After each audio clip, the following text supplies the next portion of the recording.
औज़ुबिल्लाहिमिनश्शैतानिर्रजीम बिस्मिल्लाहिर्रहमानिर्रहीम। Dear students, अस्सलाम वालेकुम। उम्मीद करता हूँ आप तमाम स्टूडेंट्स खैरियत से होंगे।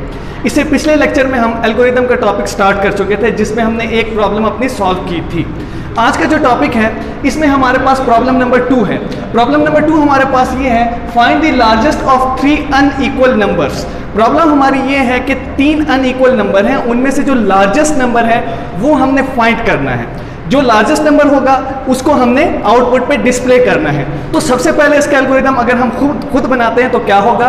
Step number 1 start, step number 2 taking input, चाहे अब हम इनपुट लें या चाहे हम वैल्यूज को खुद असाइन कर दें। Step number 3 comparison. अब कंपैरिजन कैसे होगा, पहले जो हमारे पास फर्स्ट वैल्यू होगी वो सेकंड और थर्ड के साथ कंपेयर होगा। अगर फर्स्ट वैल्यू बड़ी है तो आउटपुट पे हमने क्या कह देना है, फर्स्ट वैल्यू इज ग्रेटर।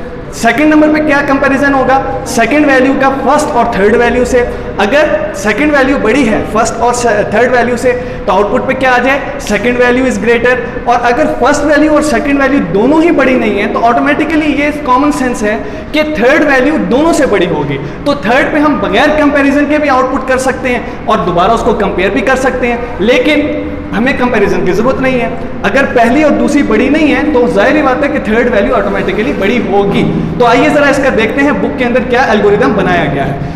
सबसे पहले देख लेते हैं प्लानिंग सॉल्यूशन के अंदर। अब उसने बताया है कि इनपुट हमने क्या लेनी है, 3 अनइक्वल नंबर्स। ऐसे 3 नंबर जो अनइक्वल होंगे वो हमने इनपुट ले लेनी है। आउटपुट क्या है, उन तीनों में से सबसे बड़ा नंबर, ये हमें आउटपुट करना है। प्रोसेस क्या होगा, कंपैरिजन का प्रोसेस होगा। दोनों के दोनों नंबर कंपेयर होंगे, एक नंबर बाकी दोनों नंबर से कंपेयर होगा, फिर सेकंड नंबर बाकी दोनों नंबर से कंपेयर होगा और फिर थर्ड नंबर बाकी दोनों नंबरों से कंपेयर होगा। तो इसके स्टेप्स के अंदर हम आए तो स्टेप नंबर 1 हमारे पास आता है स्टार्ट। जैसे कि आपको पता है हर एल्गोरिदम हमारा स्टार्ट होगा और फाइनल स्टेप हमारा स्टॉप होगा। स्टार्ट के अंदर हमने क्या करना है, 3 अनइक्वल नंबर्स ले लेने हैं इनपुट के तौर पे या उसको पहले से वैल्यूज असाइन कर देनी है।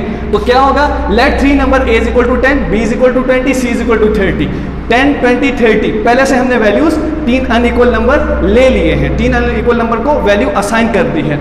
स्टेप नंबर 2 क्या होगा, चेक, या यहाँ पे आप चेक की जगह कंपेयर भी लिख सकते हैं, कंपेयर का वर्ड भी यूज कर सकते हैं। चेक या compare if a is the largest number. अब a लार्जेस्ट नंबर है, कैसे पता चलेगा, उसे हम चेक करेंगे कि क्या a b से बड़ा है एंड a c से बड़ा है। अगर a b से भी बड़ा है और c से भी बड़ा है तो प्रिंट क्या हो जाए, largest number is a, otherwise go to step 4। अब स्टेप 4 हमारे पास क्या है उसे देखते हैं। स्टेप 4 है, अच्छा अब जैसे कि हमने इससे पीछे पढ़ा, थोड़ा सा मैं आपको स्क्रीन के ऊपर वो भी दिखाता हूं कि हमने यहाँ पर देखें स्टेप 2 में कहा कि अगर a b से और c से दोनों से बड़ा है तो आउटपुट आ जाए हमारी कि a इज ग्रेटर। अगर दोनों में बड़ा नहीं होता a तो कहाँ पे चला जाए, स्टेप 4 पे। स्टेप 4 पे क्या होगा, स्टेप 4 पे अब यही काम होगा लेकिन सेकंड नंबर के साथ। तो सेकंड नंबर पे हम क्या चेक करेंगे, check if b is the largest number या b इज ग्रेटर नंबर, जो भी आप लिखना चाहें। कैसे कंपैरिजन होगा, सेम उसी तरह, b is greater than a, b is greater than c। क्या b a से और c से बड़ा है, अगर b a से भी बड़ा है और c से भी बड़ा है तो क्या आ जाए कि b is largest number, otherwise go to step 6। Step 6 पे आ जाए। अब स्टेप 6 पे क्या होगा, स्टेप 6 पे देखें यहाँ पे हम कंपैरिजन भी कर सकते हैं, सेम उसी तरह if c is greater than a and c is greater than b। लेकिन हमें पता है अगर a भी ग्रेटर नहीं है b और c से, b भी ग्रेटर नहीं है a और c से, तो ऑटोमेटिक बात है कि c ग्रेटर होगा। तो यहाँ हम बगैर कंपैरिजन के कह देंगे कि लार्जेस्ट नंबर इज c और आउटपुट हमारे पास क्या आनी है, यही चीज। तो यहाँ पर भी आप देखें स्टेप नंबर 3 के बाद भी क्या है, गो टू स्टेप 7, यानी हमारा कंपैरिजन होने के बाद जो भी वैल्यू आती है अगर कंडीशन ठीक होती है, largest is equal to a आ जाता है, तो उसके बाद स्टेप 7 पे आ जाना है। स्टेप 7 हमारा क्या होगा, आउटपुट दी लार्जेस्ट वैल्यू, जो भी आउटपुट होगी वो हमारे पास प्रिंट हो जाएगी। और अगर ये चीज़ ठीक नहीं होती तो स्टेप 4 पे चला जाएगा। सेम इसी तरह अगर यहाँ पर हमारे पास b ग्रेटर आ जाता है तो स्टेप 7 पे आ जाएगा। स्टेप 7 पे हमारे पास क्या है, आउटपुट क्या आ जाएगा, लार्जेस्ट नंबर। b ग्रेटर हुआ तो क्या आउटपुट आ जाएगी कि लार्जेस्ट नंबर इज b।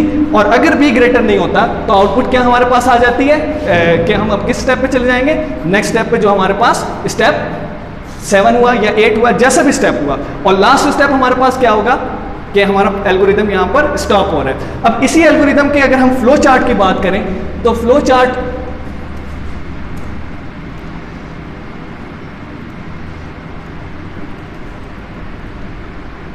ये आपके सामने स्क्रीन पे मैंने फ्लो चार्ट को डिस्प्ले किया। सेम वही एल्गोरिदम है। प्रॉब्लम नंबर 2, आपको पता है सबसे पहले क्या होता है, स्टार्ट। तो हमारा यहाँ पे प्रोग्राम सबसे पहले क्या हुआ, स्टार्ट हो गया। स्टार्ट के बाद अब हमने इनपुट लेनी है। इनपुट के लिए पैरेललोग्राम यूज होता है, तो यहाँ पे पैरेललोग्राम का सिंबल, और इनपुट क्या हो रहे हैं, 3 अनइक्वल नंबर। आप लिख सकते हैं इनपुट 3 अनइक्वल नंबर, या यहाँ पे जिस तरह लिखा गया है ABC, आप वो भी लिख सकते हैं। उसके बाद कंपैरिजन होना है। हमें पता है कंपैरिजन के लिए डायमंड का सिंबल यूज होता है, तो यहाँ पे डायमंड का सिंबल यूज किया और कंपैरिजन किया गया, क्या A B से बड़ा है और A C से बड़ा है। अगर ये दोनों कंडीशन ठीक हैं तो क्या हो जाए, अगर यस यानी दोनों कंडीशन ठीक है तो क्या आंसर आया, यस। और अगर यस है तो आउटपुट क्या आ जाए, A, यानी A इज द लार्जेस्ट। अब वो आउटपुट थी, इसलिए इसने हमने इसको पैरेललोग्राम के सिंबल में लिखा है। अच्छा, इसके बाद आउटपुट के बाद हमारा प्रोग्राम स्टॉप हो जाएगा। तो ऑटोमेटिकली अगर देखें तो यहाँ पर आकर हमारा प्रोग्राम स्टॉप हो गया। अच्छा, अगर ये कंडीशन ठीक नहीं होती तो नेक्स्ट कंडीशन को टेस्ट किया जाएगा। नेक्स्ट कंडीशन पे क्या आ जाएगा हमारे पास, B is greater than A and B is greater than C, कि क्या B A से और C से बड़ा है। अगर ये दोनों कंडीशन ठीक होती हैं यानी कि यस आया, और अगर यस है तो आउटपुट क्या है हमारे पास B, और B आउटपुट आने के बाद भी हमारा प्रोग्राम खत्म होना है, तो उसके बाद भी आप देखें सीधा का सीधा ये कहाँ आ गया, स्टॉप के ऊपर। और अगर दोनों कंडीशन ठीक नहीं होती तो जैसे मैंने आपको बताया कि हम C को टेस्ट कर सकते हैं। अगर आपने C को टेस्ट किया तो एक और डायमंड का सिंबल बनाएंगे, क्या कहेंगे, C is greater than A and C is greater than B। अगर ठीक है तो आउटपुट हमारे पास आ जाएगी C। लेकिन हमें पता है कि अगर A भी बड़ा नहीं है, B भी बड़ा नहीं है, तो ऑटोमेटिक C बड़ा होगा। तो यहाँ पे हमने क्या कर दिया, आउटपुट C, और उसके बाद भी हमारा प्रोग्राम स्टॉप होना है। अब यहाँ अगर आप गौर से देखें तो ये एक सर्कल है। सर्कल आपको याद होगा कि हमने ऑन पेज कनेक्टर की बात की थी, यानी इन सब ने आखिर में आके स्टॉप होना है। तो इन सब को बजाय इसके कि हम यहीं से आगे स्टॉप लिखते, फिर स्टॉप लिखते, फिर स्टॉप लिखते, तो इन तीनों को एक ही स्टॉप के साथ कनेक्ट कर दिया गया, क्योंकि हर हाल में इसके बाद हमारा प्रोग्राम क्लोज हो रहा है। तो उम्मीद है आपको ये एल्गोरिदम भी समझ आ गया होगा। आप अपने बुक से इस एल्गोरिदम को पढ़िए, फ्लो चार्ट इसको पढ़िए।